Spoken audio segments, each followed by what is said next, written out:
você olha os trabalhos, ser humano é ser biológico. Não adianta a gente achar que a gente vai viver para sempre. A gente tem essa sensação, né? Eu acho que nosso cérebro nos engana desse jeito, né? Tem a sensação de que é muito relevante e vai viver para sempre, né? Até pela defesa da gente.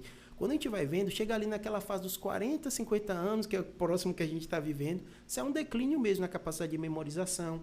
Por outro lado, outras capacidades melhoram muito. Eu dou um exemplo, e todo mundo que chega o paciente mais idoso falando isso, eu falo assim, perceba, a sua capacidade de resolução de problema. Você envelhece o amadurecimento, né? Então, a gente vai envelhecendo, a gente percebe isso, né? Antes, tanta coisa te irritava, né? Então, essas capacidades... Mas isso está ligado à experiência de vida, de bagagem carregada ou ao cérebro? É o cérebro. Eu falo que se a gente olha, né, o senhor tem muito estudo isso de filosofia, né? Se a gente for olhar a filosofia, né, o Descartes, o dilema mente-corpo, até hoje a gente carrega, né? Então a gente quer sempre dizer, isso é cérebro e isso é corpo, né? E as duas coisas estão juntas. Não é separado, então. Não é separado. Se você for ver, nossa bagagem vai estar onde? O que faz a gente memorizar, né? Tanto que é muito marcante que o que a gente mais aprendeu em neurociência, pela dificuldade de fazer pesquisa, você imagina, eu falei para o senhor que não tem um modelo anatômico e animal que dê para a gente fazer pesquisa para simular o cérebro. Então a gente aprende muito, e ninguém vai causar nenhuma lesão, né? Já aconteceram atrocidades lá atrás, mas hoje é impensável fazer isso, né? Como a gente aprende doença. Então você vê doenças como, dá um exemplo clássico, doenças de Alzheimer, né? Você vê a pessoa perdendo a memória inicialmente, a memória recente, depois a memória tardia, depois começa aquela característica que a família fala assim, deixa de ser a pessoa, né? Ela começa a perder algumas características. E acho que a dificuldade de solucionar algumas doenças é justamente porque o campo de pesquisa é absolutamente difícil, né? Muito difícil. Porque você não pode pegar uma pessoa que está com Alzheimer, por exemplo, trancar ela num laboratório e começar a esmiuçar o cérebro daquela pessoa. Então, porque ela está viva, ela precisa sobreviver ainda, né? Então, você, se eu estou entendendo, vai avançar a pesquisa ou não a partir de cada caso de doença, que nem sempre é igual um do outro. E talvez por isso seja tão difícil.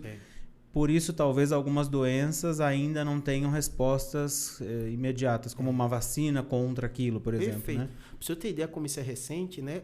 Todo o debate de bioética, que é isso, ética em pesquisa, ele surge após a Segunda Guerra Mundial. Pelos absurdos feitos pela Alemanha nazista, as pessoas começaram a perceber, dizer assim, não dá. E para o senhor ter ideia, na minha área, na neurocirurgia, a história foi muitas atrocidades, que a gente chama de psicocirurgia. As pessoas pegaram e diziam assim, fulano, o comportamento ele inadequado, em prisão. Então, a gente sabe a área do cérebro responsável pelo comportamento sexual. Vamos causar um dano lá?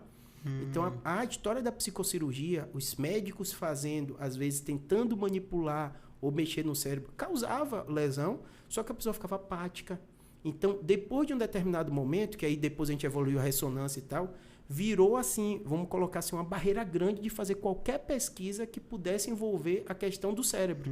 Então, as psicocirurgias, durante décadas, elas ficaram jogadas de lado. Essas pesquisas eram feitas como? Uma pessoa viva abria o cérebro, a cabeça e isso? Isso. Porque o que acontece? Muitas pesquisas da gente foram feitas em mamíferos, em animais. E aí você sabia que causando uma lesão baseada em pessoas que tiveram AVC tinha algum comportamento. Então, tem lesões que você sabe que a causa na pessoa, ela fica hipersexual. Você causa uma lesão, ela reduz o libido. Então, assim, você entendia isso, né? Quando começou a se fazer, o que eu digo que aconteceram atrocidades? O médico achou assim, eu consigo, eu tenho controle daquilo. Só que tinha outras consequências. Então, mudava a personalidade das pessoas. O clássico que existiu e fez a gente entender mais que o comportamento, né, tudo está realmente no cérebro, é um caso clássico que um médico inglês chama Phineas Gage, ficou emblemático na neurocirurgia, que ele teve um acidente numa mina de ferro e a região frontal dele, que é essa região aqui da frente do cérebro, foi atingido por uma barra de ferro. E a partir daí, um médico que foi muito curioso, era médico da família, não tinha nada a ver com neuro, começou a acompanhar ele. E a família, ele ficou vivo depois, né, na época, muito primórdios da neurocirurgia, viu que ele mudou a personalidade.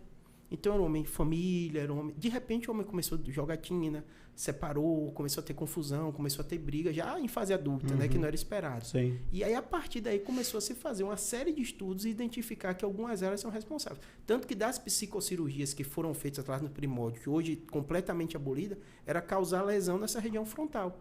E a pessoa que às vezes tinha algum distúrbio... Provocava uma lesão. Provocava lesão. O médico provocava lesão. Então, a psicocirurgia, durante muito tempo, ela foi uma barreira. Uhum. Hoje em dia, evoluiu muito a questão dos DBS, que são estimuladores cerebrais, que você consegue exatamente naquele ponto